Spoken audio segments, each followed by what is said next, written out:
Hello and welcome to The Hero Spouse. I'm Kendra Ruth, here to answer one of your questions about marriage and midlife crisis. Today we have Barbara. Barbara has a bomb drop of 9/11/2022 and a date of marriage of 2012. Her MLCer is still at home, and so far he is a low energy wallower. I say so far because bomb drop is recent.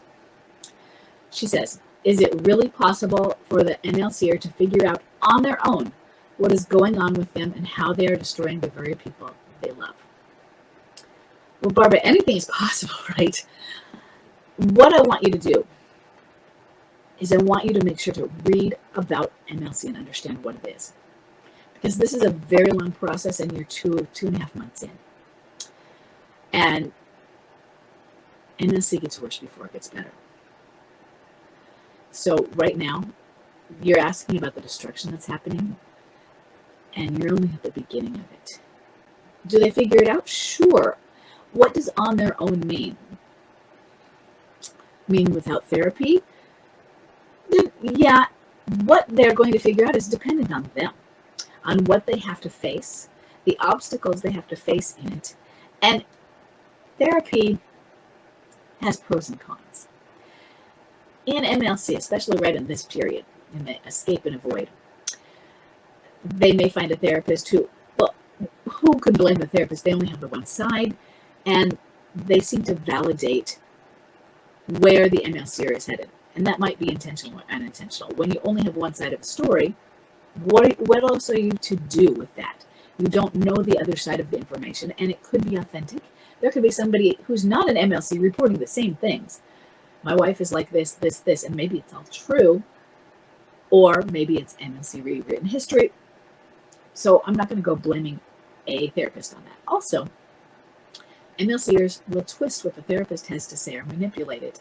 I'm not saying manipulate them, but twist what they have to say in their interpretation to fit their narrative and how it will meet their needs, and their selfish needs and their rewritten needs, and how they should come out to find happiness. And it's not unfair if I'm not happy. Happiness is a pursuit, and we should not be allowed. We don't have a right to destroy others for our pursuit. We don't have a right to take away others' rights for our pursuit. Are they going to figure that out? No. MLCers are selfish. So for you, Barbara, for a few years, it is going to seem like he's never going to figure this out on his own. I mean, he's just getting worse and worse and worse. And MLCers do come through it. When you're saying on his own, if you're not meaning therapy, are you meaning if I ditch him and kick him out to the curb? Well, that means he just won't figure out how to get lost. And that could be, or not. It's one of those things I've always wondered. I've always wondered is if they're at this place, and especially if you have not a vanisher, because a vanisher kind of has kicked you to the curb even if you stayed in the home and they left. They have cut off the flow of contact and communication. But if you have somebody who is some form of close contactor, which would include somebody who is at home, even if they are very distant emotionally, but there is a flow of communication, even when it's just body language. Is your presence and being there in a gracious manner something that can help them, that is still them not being on their own, you believing in them? One of the things I say is that MLCers don't believe themselves, and somebody's got to believe in them, so it's me. My job is to believe in Chuck. That meant he wasn't on his own. It didn't mean I was doing anything for him or enabling. I may have stepped over the line, but my intention was not to do that, but still to be the cheerleader. When somebody says they need a helping hand, I clap.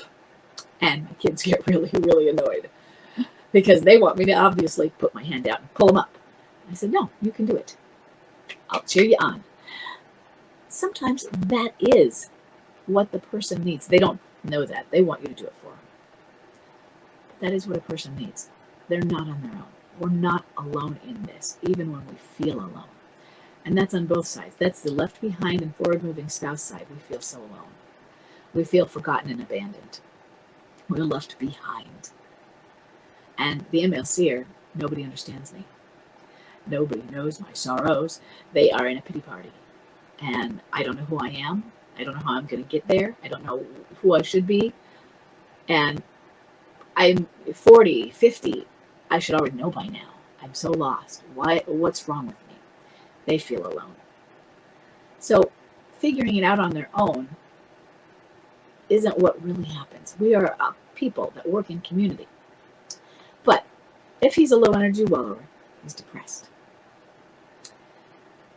That's what low energy wallowing is. That's more like a clinical depression, or it is a clinical depression. He could be diagnosed as that, I don't know. But it is low energy wallowing is what we think of as depression, whereas high energy replayer is masked depression. The other thing now about a low energy wallower is it may take more time for him to get settled into low energy, high energy. What we typically see, though, with low energy, well, not typically, but what we can see with low energy wallowers is they might start out more like a high energy replayer because they're trying that. It's a lot more fun, and they fail at it. So you're already seeing low energy. It could be because he's at home, but he's still in the beginning, testing things out, possibly fantasizing about not being there. The things for you to do, yeah, he can come through it. Things for you to do are detach. Work on your healing. Learn what it is right now. He's at home to be the spouse and caregiver for someone who is depressed, for a marital partner who is depressed. So don't just look at midlife crisis, but look at My Husband is Depressed. Those kind of books. I believe Storied Mind is the title. It's a very excellent blog that has been out there longer than I've been out, and I've been around for it since 2008.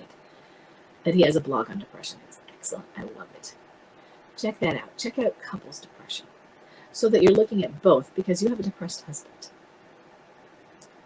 And no, they don't really understand the destruction that is around them that they are creating. They might, especially a depressed person, know they're destroying inside, but they don't get it, that it's happening outside of them to the others because of them, that there's this shrapnel. Can they come through it? Yeah. I always wonder, though, is if everybody abandons them, and this could be because they abandon them also, but if there isn't a standing spouse, is it harder for them? And maybe they find other people. Maybe they find a community. But we all need some form of a community, and an accepting and loving community. Someone, at least one person, who is there as the person who believes in us, is gracious for us, and loves us. And that love is agape. I'm not talking romantic love. It could be a mentor, but we need someone. So figure it out on their own. Not exactly. But oftentimes we think of that ourselves as figuring things out on our own. But really, we still have a support network, even if it's tiny. Let him be a hermit, though. Sometimes that's part of it. We still need solitude as well. And it's going to be part of this process. You can let him be in solitude, and just being there means he's still not on his own. Okay? I know it's going to be tough. I hope it's still helpful. And I will see everybody in the next quest.